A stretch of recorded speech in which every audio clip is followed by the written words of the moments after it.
আসাম বিশ্ববিদ্যালয়ে ন্যাক্কারজনক ঘটনায় অভিযুক্ত ফারুক আহমেদকে দৃষ্টান্তমূলক শাস্তির দাবি জানিয়েছেন বরাক নাগরিক সংসদের প্রধান সম্পাদক শঙ্কর দে। আসাম বিশ্ববিদ্যালয়ে একের পর এক অবৈধ কর্মকাণ্ডে রেজিস্ট্রারের ভূমিকা নিয়ে সরব হয়েছে বরাক নাগরিক সংসদ। বিশ্ববিদ্যালয়ের সুরক্ষা ব্যবস্থা নিয়ে প্রশ্ন তুলেন শঙ্কর দে। যৌন নিগ্রহের শিকার হতে হয়েছে, আমরা এর তীব্র নিন্দা এবং ধিক্কার জানাচ্ছি। এটা ধিক্কার জানানোর ভাষা আমাদের জানা নেই যে কেন বারবার কেন্দ্রীয় বিশ্ববিদ্যালয়ের মতো ঐতিহ্যবাহী এই প্রতিষ্ঠানে এভাবে মহিলাদের যৌন নিগ্রহের শিকার হতে হচ্ছে। আর এবার তো একেবারে নাবালিকাকে, সেই নাবালিকাকে দিয়ে কাজ করানো হচ্ছে এবং আমাদের কাছে খবর রয়েছে বহু নাবালক নাবালিকাকে দিয়ে আসাম বিশ্ববিদ্যালয়ে কাজ করানো হচ্ছে।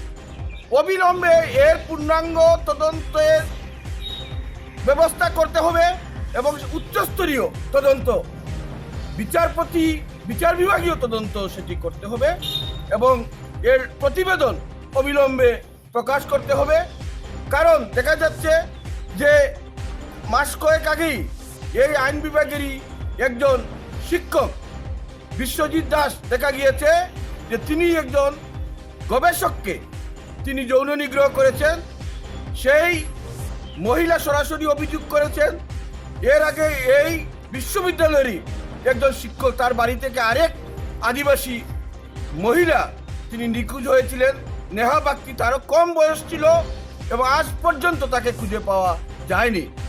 আসাম বিশ্ববিদ্যালয়ে এই যে কুকাণ্ড চলছে, এ ব্যাপারে অবশ্যই প্রশাসনিক কর্তৃপক্ষকে দায়ভার নিতে হবে। আমরা মনে করি যে রেজিস্ট্রার পদে যদি যিনি আসেন প্রদোষ কিরণ নাথ, তার বিরুদ্ধে বহু অভিযোগ রয়েছে, পূর্ণাঙ্গ তদন্ত করতে হবে।